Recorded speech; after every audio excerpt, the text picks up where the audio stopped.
Parmi les techniques classiques en calcul algébrique, il y a les sommes et produits télescopiques. Donc, il faudra apprendre à les reconnaître et savoir les calculer. Alors on va s'intéresser à une somme pour comprendre ce qu'on appelle somme et produits télescopiques. On va s'intéresser à cette somme-ci, donc la somme pour k allant de 1 à n des k plus 1 cube moins k au cube. Puis on va regarder les premiers termes pour comprendre exactement ce qui se passe.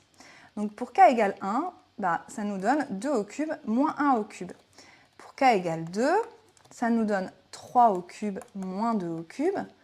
Pour k égale 3, 4 au cube moins 3 au cube, etc., etc. Regardons les deux derniers également. Pour k égale n-1, je vais avoir n au cube moins n-1 au cube. Pour k égale n, qui est le dernier terme, je vais avoir n plus 1 au cube moins n au cube. Et en fait, si on fait la somme de tous ces éléments, on comprend bien ce qui va se passer. En fait, il y en a qui vont se simplifier. Je vais faire 2 au cube moins 1 au cube, plus 3 au cube moins 2 au cube, plus 4 au cube moins 3 au cube, plus 5 au cube moins 4 au cube, etc. Donc vous avez plein de termes qui se simplifient, qui se télescopent. C'est de là que vient le nom. Donc le n-1 au cube va se simplifier avec le terme d'indice k égale n-2 et le n au cube ici se simplifie. Donc finalement, il ne me reste que deux. Il me reste le terme d'indice, le dernier indice, en fait, celui-ci pour, pour k égale n, et il me reste le premier. Donc finalement, si je réécris, pour k allant de 1 à n des k plus 1 cube moins k au cube, on a tous les éléments de la somme qui se télescopent, sauf donc celui-ci pour k égale n, donc n plus 1 au cube, moins celui-ci pour k égale 1, donc moins 1 au cube. Okay, c'est ça qu'on appelle une somme télescopique. Alors on va retenir de façon générale le résultat suivant.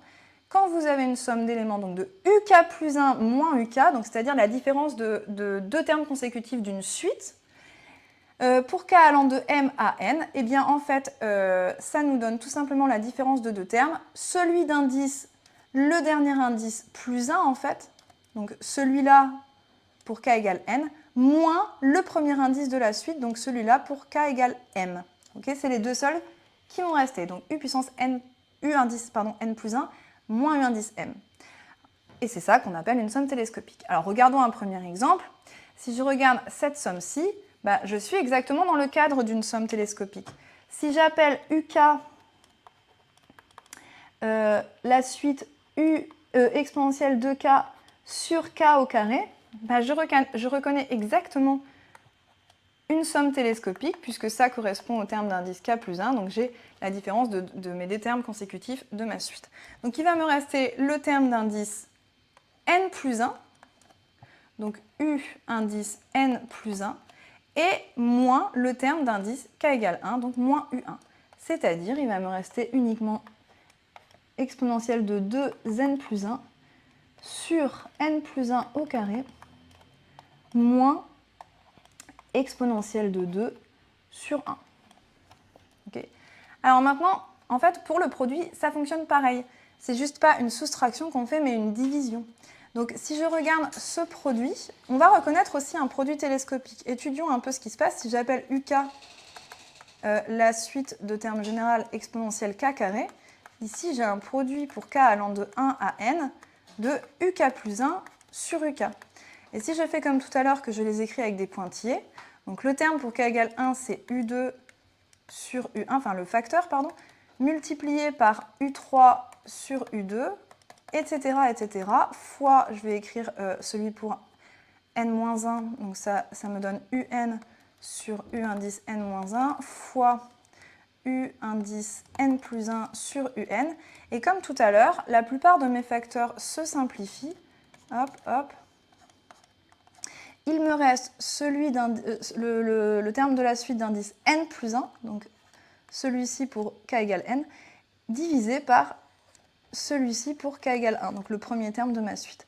Donc ici, ça va me donner tout simplement exponentielle de n plus 1 au carré, divisé par exponentielle 1. Donc ça, c'est ce qu'on appelle un produit télescopique, ça fonctionne exactement pareil que la somme en fait. Alors regardons un premier exercice, on prend n un entier supérieur à 1, en réalité supérieur à 3 ici, et y un complexe, et je vais vous demander de calculer cette somme. Vous Vous pouvez faire pause dans la vidéo et je reprends tout de suite avec le corrigé.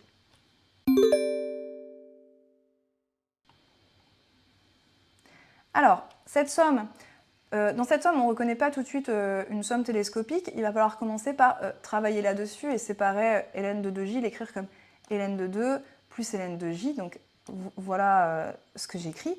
Et ensuite, je vais séparer par linéarité mes sommes en deux sommes. J'ai une première somme ici, moins une deuxième somme ici. Alors on va commencer par celle-ci parce que c'est la plus simple, puisque j'ai une somme de constantes. ln de 2 ne dépend pas de j. Donc d'après ce qu'on a vu précédemment, c'est ln de 2 fois le nombre d'éléments que vous avez entre 3 et n. Et rappelez-vous, dans l'intervalle entier 3n, il y a n moins 3 plus un élément. Maintenant, si on regarde cette deuxième somme, là, je reconnais exactement une somme télescopique. J'ai la somme pour j allant de 3 à n des uj plus 1 moins uj. Si j'appelle uj, en fait, la suite de termes général log de j. Donc, d'après ce qu'on a vu, il va me rester le terme d'indice n plus 1, donc log de n plus 1, moins le terme d'indice 3, donc moins log de 3. Ce qui nous donne un égale cette expression. Alors, un deuxième exemple, tout de suite. Donc, on va regarder le produit des 2y facteur de k plus 1 cube sur k au cube. Mettez pause et je reprends tout de suite avec le corrigé.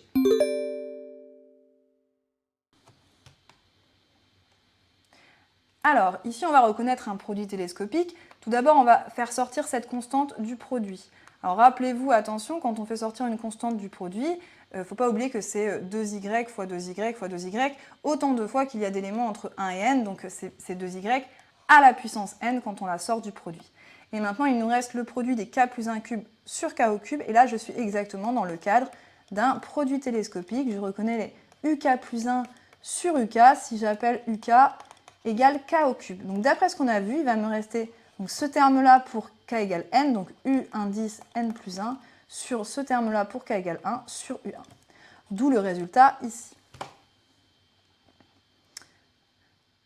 Alors, comme application, on va regarder, donner une formule de factorisation de a puissance n moins b puissance n par a moins b. Alors, la formule, je vous la donne tout de suite. En fait, a puissance n moins b puissance n, c'est a moins b facteur de cette somme.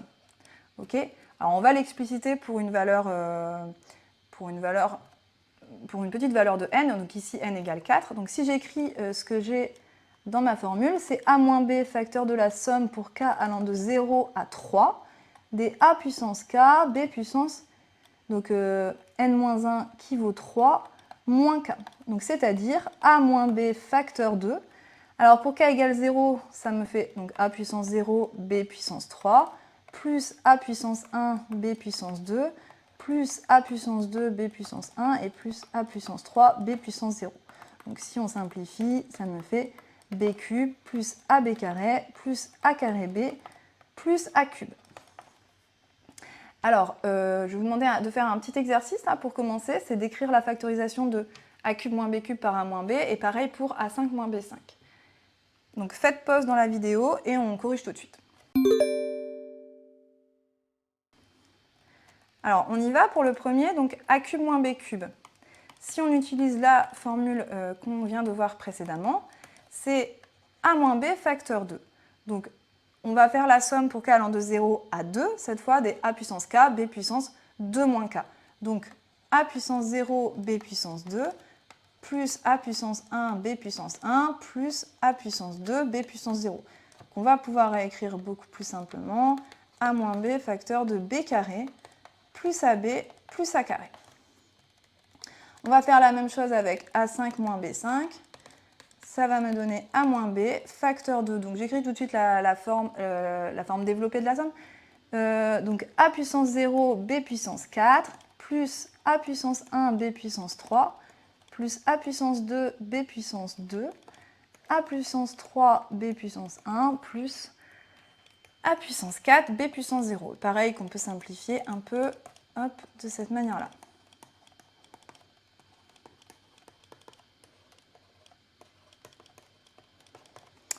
Ok. Alors, on va commencer par la démontrer, cette formule. On va comprendre d'où ça vient, mais en fait, on va utiliser les sommes télescopiques. On va partir de la formule, justement, et on va commencer par faire rentrer cette constante dans le sens où elle ne dépend pas de k, l'indice de sommation, dans cette somme. Donc j'utilise la linéarité de la somme, mais dans l'autre sens par rapport à d'habitude. Donc maintenant, je me retrouve avec la somme de ça. Et je vais développer. Je vais dire que c'est A fois ça moins B fois ça. Je me retrouve avec hop, la somme de la différence de deux termes d'une suite consécutive, en fait. Si je pose UK égale A puissance K, B puissance N moins K, ici, je reconnais exactement ce qu'on a vu tout à l'heure, c'est-à-dire la somme des UK plus 1 moins UK. C'est-à-dire, en fait, une somme télescopique. Donc, d'après ce qu'on a vu, il va me rester uniquement donc, ce terme-là pour N-1, donc U indice N, moins ce terme-là pour K égale 0, donc moins U0. C'est-à-dire A puissance N, B puissance 0, moins A puissance 0, B puissance N, c'est-à-dire A puissance N moins B puissance N, et la formule est démontrée. Alors, quelques petites remarques. Pour commencer, en fait, si on regarde N égale 2, ben, on retrouve A moins B facteur de A plus B, c'est-à-dire la formule, l'identité remarquable, que vous connaissez bien. Alors, deuxième petite remarque, pour B égale 1, et A différent de 1, si j'écris cette factorisation, j'ai A puissance N moins 1 qui est égal à moins 1 fois la somme des A puissance K, pour K allant de 0 à N moins 1. Et en fait, on retrouve la somme des termes qui sont en progression géométrique, c'est-à-dire la somme des A puissance K égale A puissance N moins 1 sur A moins 1, alors qu'on voit plutôt écrit de cette manière-là d'habitude, mais on retrouve la formule qu'on connaît déjà. Alors, comment retenir cette formule? En fait, ce qu'on constate quand on fait, donc si je reprends par exemple A puissance 4 moins B puissance 4, quand on factorise par A moins B, mais en fait, ce qu'on peut constater ici, c'est que vos exposants, si je fais la somme ici des exposants, ben, quelle que soit la valeur de K, ça donne toujours N-1. Donc ici, si je fais la somme des exposants, ça me donnera toujours 3. Et en fait, on remarque que les puissances en A, elles augmentent, alors que les puissances en B, elles diminuent. Donc on va commencer par par A puissance 0, B au cube. Donc la somme des exposants fait 3. Et en fait, les puissances de A, elles vont augmenter pendant que les puissances de B, elles diminuent. Donc A puissance 1, B au carré, plus A puissance 2, B puissance 1, plus A puissance 3, B puissance 0. Et ce que je constate, et c'est ça qui est important de comprendre, c'est que vraiment ici, hop, à chaque fois que je fais la somme de mes deux exposants, ben ça fait 3, c'est-à-dire N-1. Donc on a une sorte d'escalier de puissance. Si je regarde les puissances de B et les puissances de A, ben je vais commencer par 3, 2, 1, 0 pour les puissances de B, pendant que les puissances de A, elles font le chemin inverse. Et ça pour n'importe quelle valeur de N. Donc voilà comment vous pouvez retenir cette formule facilement.